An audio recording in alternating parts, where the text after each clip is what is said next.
tempting for those convicts to get away when there are no walls. So more and more blokes were coming down. This building is the most important building on site. They started to build this in 1834.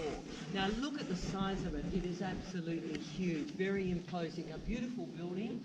They wanted to get this up very quickly. Up here on the hill, it would be a beacon, a guiding light for the convicts. This is their road to redemption, to a free life, and hopefully a crime-free life.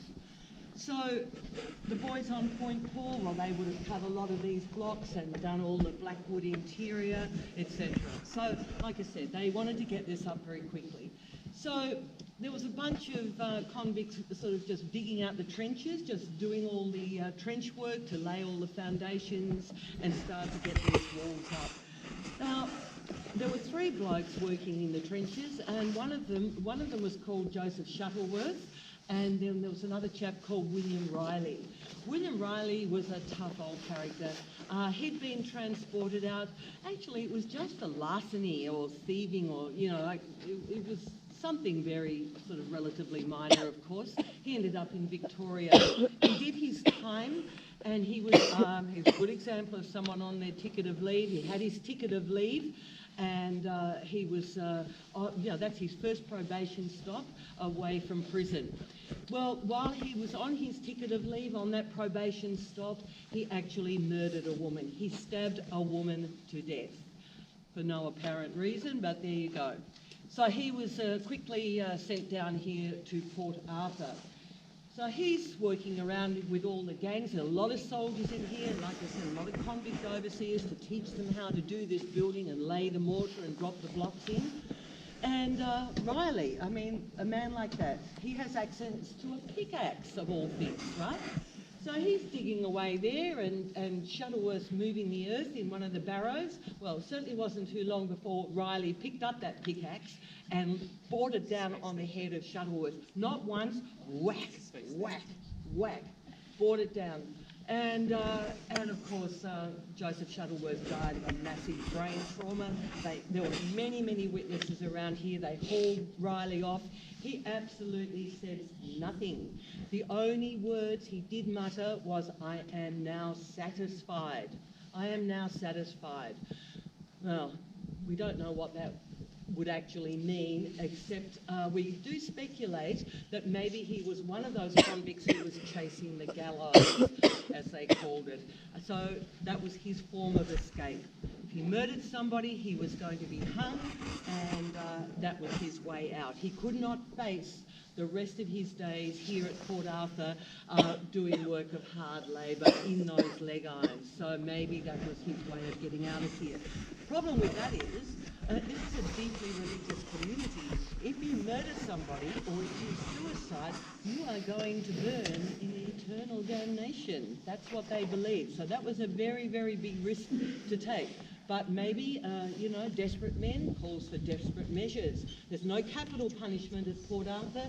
He was shipped back to Hobart Town. He stood trial and he was found guilty, all these witnesses, and of course he was hanged, and he was quite possibly dissected after that, because that was legal to do on convicts who were murderers or any unclaimed bodies, all in the name of scientific research. Darwin had published The Origin of the Species. There was a lot of interest in the science of phrenology and craniology. Okay, but that wasn't the end of it. They get the walls up, and now the convicts are working around on these parapets. Extremely dangerous work, as you can well imagine, and of course they're working at quite a quick pace, so they haven't dropped the roof on at this stage. So there are many men working around here. It would have been very easy to tumble off or just to slip with your foot wrong and down you would come. Well, that certainly happened over here, in fact, against this wall. One of the convicts tumbled off the top of the wall. Now, nobody saw anything. Lots and lots of men working around here. There were no witnesses as to what he didn't cry out. He didn't do anything. He just fell. And he cracked his head multiple times against that wall on the way down, ended up down here in the earth in a pool of blood, and of course that was the end of him. So again, of course he could have slipped, but we do wonder if maybe he suicided. That was another way out, but again, you're going to hell if you suicide. Or there was some speculation that you could actually organise somebody to push you, to end your life for you. That may have happened. The fact is that nobody saw anything, nothing at all. So that could have happened. That way, you're the victim and the person that pushed you off is the person going to hell. Now, this church actually burnt down in an accidental brush fire. It had a shingle roof, and they were burning off up the back, and the shingles caught on fire and it couldn't be saved. It had a beautiful steeple, and that blew down in a tremendous storm. It really had its fair share of problems since it was first erected. Maybe that's because it was never consecrated. The idea was that all faiths would be welcome to worship in this church. Everyone had to come here on a Sunday to one of two services. So the convicts would have sat in this middle area under heavily armed guard, and then down on either side would have been the free people, women, children, military, etc., but always behind discreet curtains, so they didn't have to look at the convicts, and they didn't want the convicts staring at their wives and at their children. But it's a very imposing building. The things that go on in this building. Now, I'm going to tell you about the lights, because that is a kind of a recurring sighting, if you like. They can start on this wall. They're like a firefly light, you know, like that pinging white light. Not a bright light, just pinging across the wall. And it has been written down on more than one occasion, many occasions, that all these walls have started to ping with these lights. Funnily enough, I came in here about a month ago with a group, and I hadn't even mentioned the lights, and this woman came up and she said, I can see lights against that wall. She could see lights right there above that archway. And then, sure enough, in her camera, she had perfect, it was like its own little light show. You could see the tails of the lights just over that archway. Absolutely incredible. We haven't even got back to the visitor centre. So amazing. The other thing about that archway is that there have been a few photographers up here. One of them told me that she was actually taking afternoon pictures through there. Beautiful, beautiful evening light. And she had one of those really fancy, proper cameras, professional camera. And the whole thing was brand new. The whole thing just started to vibrate, and she was having trouble holding on to it. And then it shut itself down.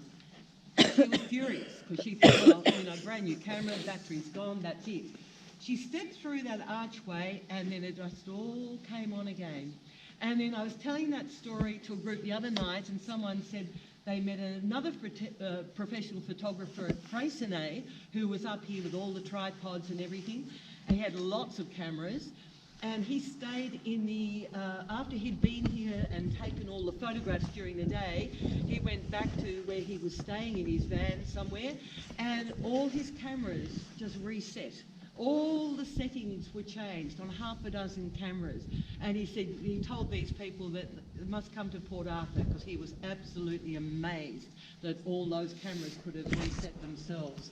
And again, this building, because of these very big sandstone walls, sometimes people smell a sweetness in here, like an incense, I guess, but this is not a Catholic church, of course, but a certain sweetness, and that smell is not detected, or has, to my knowledge, no one else has reported that anywhere else on site, only in this church.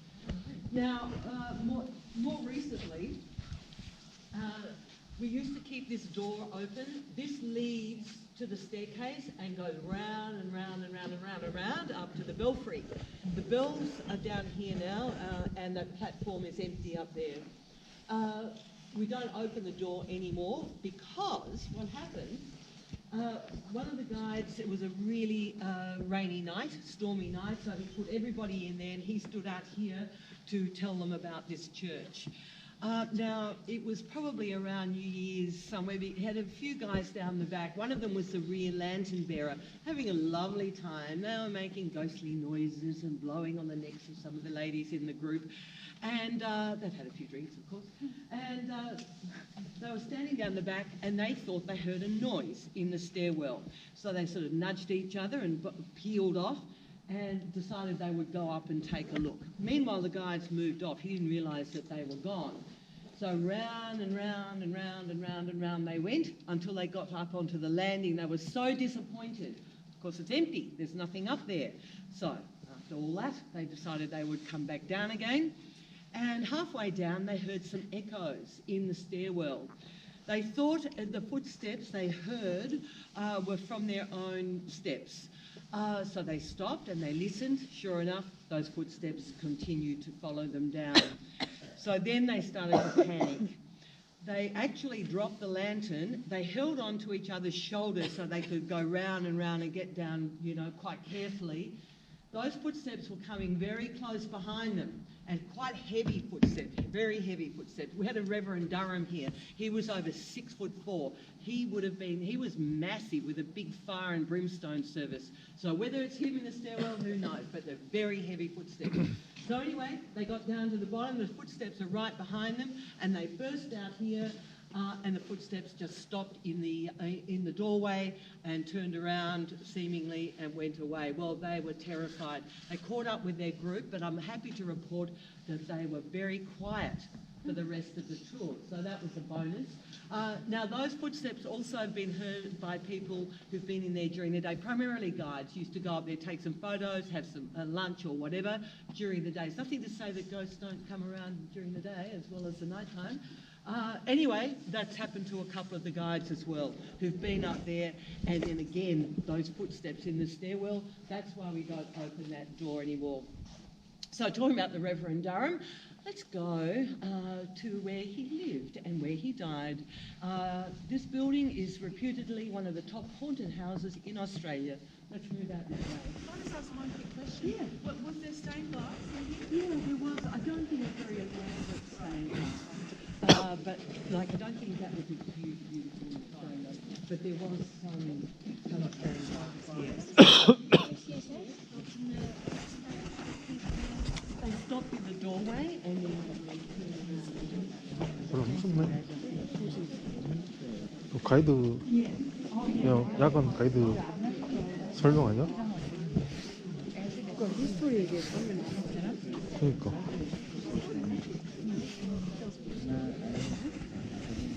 아까 우리 저기서 왔나? 응. 아까 여기서 왔나? 저기서 왔어. 이쪽은 뭐야?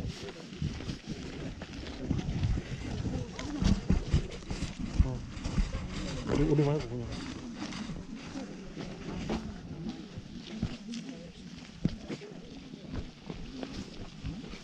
그냥 모자 쓰면 안 돼?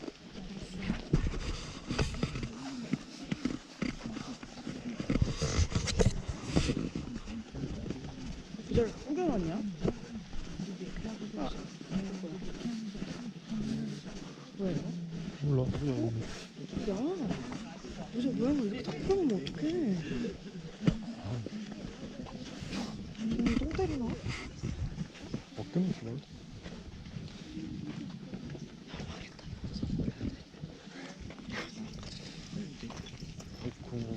어떻게 들어봐.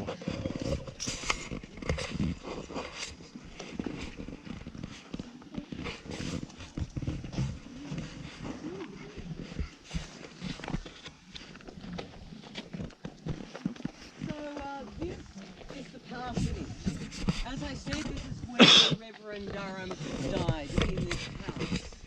This house was a post office after Port Arthur closed down. Now, one of the longest serving ministers here was a chap by the name of the Reverend Eastman. He was quite a big man as well. He actually served on the peninsula for about 26 years. What happened was that he was sick in bed one night and he was called out to attend to a dying convict. He'd put in years of service, had his contract extended and so forth, put in years of service, and he was called out one night to attend to that convict. Well, when he got home, he caught a chill and he actually passed away overnight.